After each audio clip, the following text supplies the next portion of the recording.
Welcome back. Thank you for staying with us. Just a reminder of who our guest is for this quick interview. Gabriel Muthuma is the Deputy Government Spokesperson. We made sense of the new procurement platform that the government is advancing. The Council of Governors and the counties asking for more time before it's implemented. Let's get to the question of corruption. And Gabriel, we have seen President William Ruto public about the question of corruption, saying that he has, quote, raw intelligence and he knows what's going on in Parliament. He says we are not going to shame them, we are going to arrest them. Correct. Some would question, where is the divide between these being rhetorics and reality? Rhetoric and reality. The CS today presented 1,188 files to the DCI. Mm-hmm. That's not rhetoric, that's a reality. And when the president says that he's a raw consumer of, he's a consumer of raw intelligence, mm-hmm. my expectation, a new expectation as a taxpayer should be, if, Mr. President, you come into contact with knowledge, the next thing we expect from you mm-hmm. is to do something. All right? We expect transformation. Uh-huh. Once I have information, you expect change. Because now you know, he has knowledge that there is something that's not sitting pretty. There is corruption in such and such ministry. There is corruption in this department. There is corruption. Already that intelligence is with you.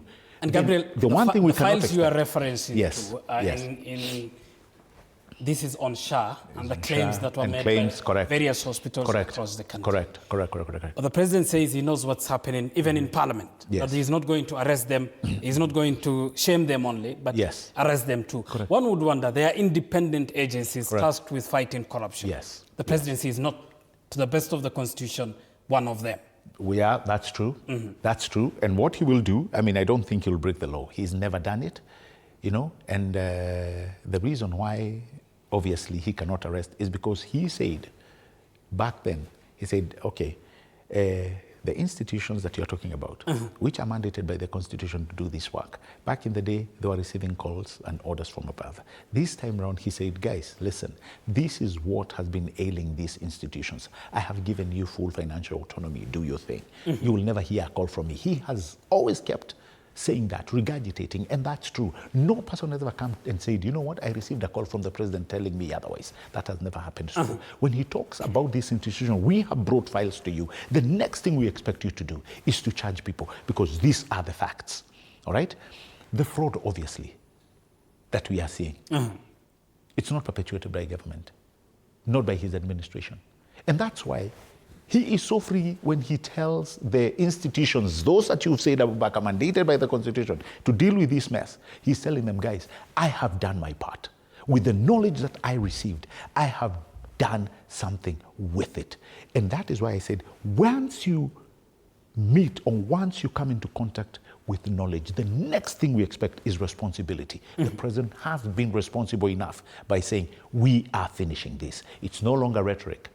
It's no longer rhetoric, and I am glad we started to see these things. And Gabriel, if charity begins from home, there are some who are in public limelight, mm-hmm. some of the people close to the president, mm-hmm. accused of mm-hmm. various corruption cases, mm-hmm.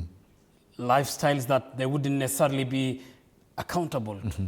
Why not start from there? Show me one person that the president has shielded from corruption. One. Show me one. Point to one. None. I can tell you this without fear of contradiction. But the fact that none near him has mm-hmm. been arrested in relation to corruption mm-hmm. equally paints a picture of what you're saying, isn't it? Which one? Like what? Like what? That those close to the president are not shielded from corruption. Exactly. The president has said this numerously. And he even to us, people in government offices, most of the time when we're in these meetings, when we go to the executive retreats, the president has said it in our faces. Mm-hmm. Listen, nobody, and this actually last year he said it, and I could see people staring at him like, well, those ones over here, are you serious? Uh-huh. He said, listen, you never call me, never dare call me to tell me that you're in problems. No, I will not be there for you. I will not hold your hand to anything. Uh-huh. I will not assist you with anything. Uh-huh. So, as you do or carry your duties, this is what the president told us. Do the right thing. And when you do the right thing, you will always be on the right side of the law. And this onslaught to corruption is publicly, in an agitated manner, coming up midway. Correct. Is this a half-term sleep, slumber? No, it's Wake not. up from slumber? No, it's not. It's not. I keep telling people, as a good student of governance, you have to go back to the first hour. I'm not talking about the first day. The first hour, Abubakar, when the president was sworn in, he did two things. That institutions we talked about that can deal with this dragon of corruption, he removed them from the tentacles of the executive. That's the judiciary and the national police. Why?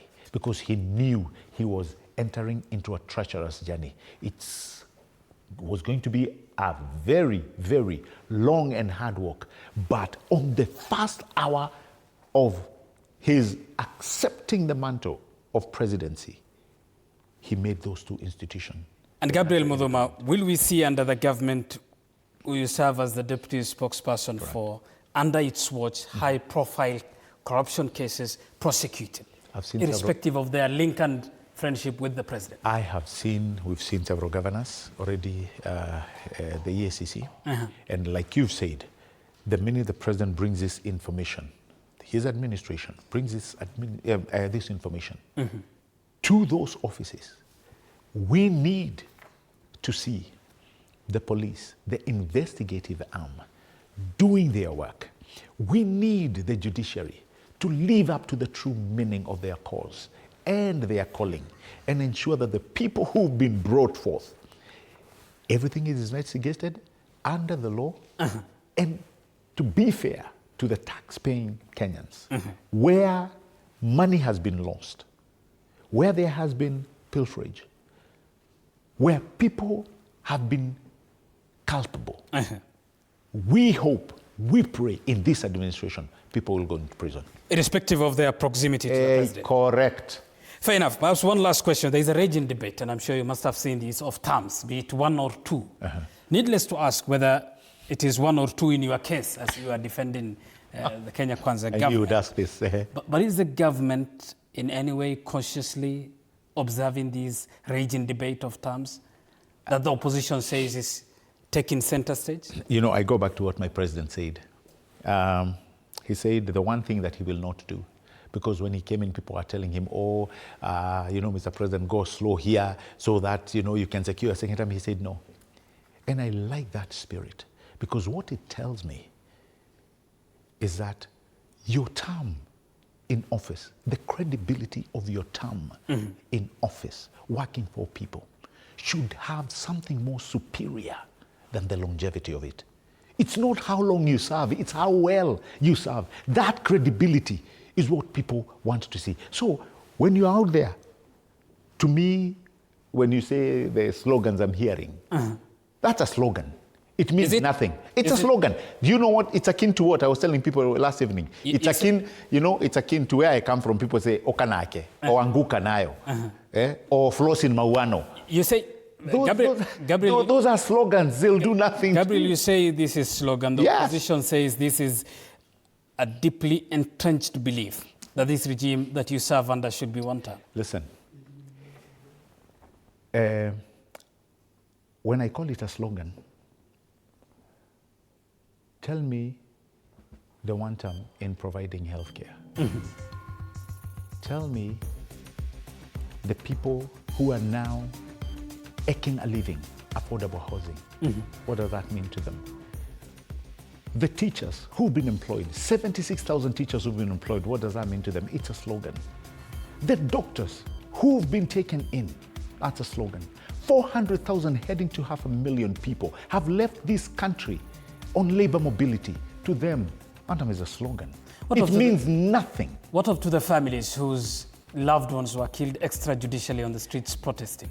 That's actually a very good question. Is it still be a slogan? This is where the law needs to take its course. And by the way, you've already seen, there was a committee that was established to look into those things. Let me tell you, even in the greatest democracies, we need to be fair. Because I can tell you here without fear of contradiction, those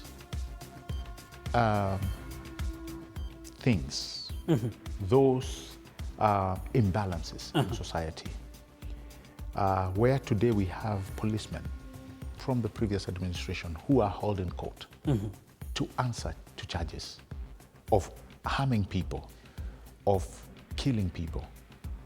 They are still within the judicial system. Fair enough. What we can ask is, again, to the institutions mandated to take care of this, IPOA and the rest, let them hasten those processes so people can actually, for the the committee that started to see how they're going to compensate, so that it can happen. It happens all over in the world. And fundamentally, you insist the one term is just but a slogan. It's a slogan. Gabriel Muthuma, thank you very much for making time for us. Anytime, Gabriel Muthuma Abubakar. is the Deputy Government Spokesperson. We are making sense of the new procurement platform, the war on corruption, and equally the debate raging of terms between one or two. Let's get to more news now.